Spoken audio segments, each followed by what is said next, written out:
തരത്തിലെ കഫജന്യ രോഗങ്ങൾ ഉണ്ടാവുന്നുണ്ട്. Migraine, sinusitis, tonsillitis, ഇങ്ങനെ എല്ലാ രോഗങ്ങളും, ആസ്തമ ഉണ്ടാവുന്നുണ്ട്. ഇതെല്ലാ രോഗങ്ങളും ഈ മാനസിക പിരിമുറുക്കം കൊണ്ടും ഉണ്ടാവുന്നുണ്ട്. അതെ. ഈ കൊളസ്ട്രോൾ, ഹൃദ്രോഗം പോലത്തെ രോഗങ്ങൾ തീർച്ചയായിട്ടും കൊളസ്ട്രോൾ വർദ്ധിക്കാനും ഹൃദ്രോഗത്തിനും ഒക്കെ മാനസിക പിരിമുറുക്കം കാരണമാണ്. അപ്പോൾ ഇവിടെ ഇപ്പോൾ എനിക്ക് അടുത്തുണ്ടായിട്ടുള്ള ഒരു അനുഭവം, ഒരു തിരൂരുള്ള ഒരു നൗഷാദ് എന്ന് പറഞ്ഞൊരു പേഷ്യന്റ് സംഭവിച്ചു. ഒരു സുഹൃത്ത്, ഞങ്ങൾ സുഹൃത്തുക്കളായിരുന്നു. അപ്പോൾ ഒരു ദിവസമാണ് അദ്ദേഹം കാര്യങ്ങൾ തുറന്നു പറഞ്ഞു. അദ്ദേഹം ഒരു എഞ്ചിനീയറാണ്. ഒരു ദിവസം അപ്രതീക്ഷിതമായിട്ട് മൂപ്പര പ്രയാസം എൻ്റെ അടുത്ത് പറയുന്നു, എനിക്ക് കൊളസ്ട്രോള് 300-ന് മുകളിലുണ്ട്. 340, 350 വളരെയധികമാണ്. 200-ആണ് നോർമല്. മരുന്ന് കഴിക്കുന്നുണ്ട്, പക്ഷെ കുറയുന്നില്ല. അപ്പം ഇദ്ദേഹത്തിൻ്റെ ഭക്ഷണ രീതി ചോദിച്ചപ്പോൾ അതും വളരെ രസമാണ്. ഒരുപാട് ആഹാരം കഴിക്കുന്ന ശീലമൊന്നുമില്ല ആള്. ഈ ജോലി തിരക്കായതിനെ കൊണ്ട് വളരെ കുറഞ്ഞ ഒരു ആഹാര രീതി. അപ്പം ഞാൻ പെട്ടെന്ന് പറഞ്ഞു, പിരിമുറുക്കത്തിലധികം ഉണ്ടാവും. ഉടനെ പറഞ്ഞു അതേ ഉള്ളൂ എന്ന് പറഞ്ഞു.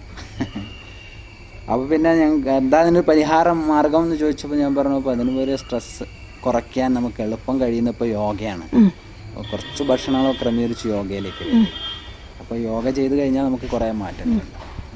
പ്രത്യേകിച്ച് ഈ യോഗ ചെയ്യുമ്പോൾ നമ്മൾ സ്ട്രെസ് ഹോർമോൺ ഉൽപ്പാദനമൊക്കെ വളരെ മന്ദഗതിയിലാവും.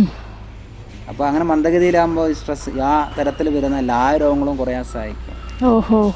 അപ്പോൾ ഈ സ്ട്രെസ് കൂടുമ്പോൾ തന്നെ അത് കൊളസ്ട്രോളിന് കാരണമായി തീരുന്നുണ്ട്. അപ്പോൾ അദ്ദേഹം ഒരു മാസത്തോളം യോഗ പരിശീലിക്കുകയൊക്കെ ചെയ്തപ്പോൾ തന്നെ കൊളസ്ട്രോൾ ഒക്കെ വളരെ കുറഞ്ഞു. മാത്രമല്ല അദ്ദേഹത്തിന് പല പ്രശ്നങ്ങളും കൈകാര്യം ചെയ്യാൻ വളരെ പ്രയാസങ്ങളുണ്ടായിരുന്നു. വയറിൽ കാളിച്ച, അസ്വസ്ഥത, ടെൻഷൻ അഭിമുഖീകരിക്കാനൊക്കെ വളരെ പ്രയാസമുണ്ടായിരുന്നു. അതെല്ലാം മാറിക്കിട്ടാൻ പ്രത്യേകിച്ച് ഈ പ്രകൃതി ജീവനത്തിന്റെ കൂടെ യോഗ അഭ്യസിക്കുമ്പോൾ വളരെ പെട്ടെന്ന് നമുക്കിതിന് മാറ്റം കിട്ടുന്നതായിട്ടാണ്.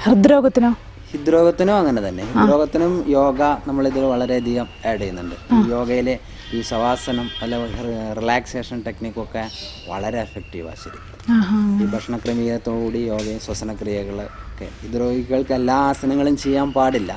സ്ട്രെയിൻ ചെയ്യാത്ത, സ്ട്രെയിൻ വളരെ കുറഞ്ഞ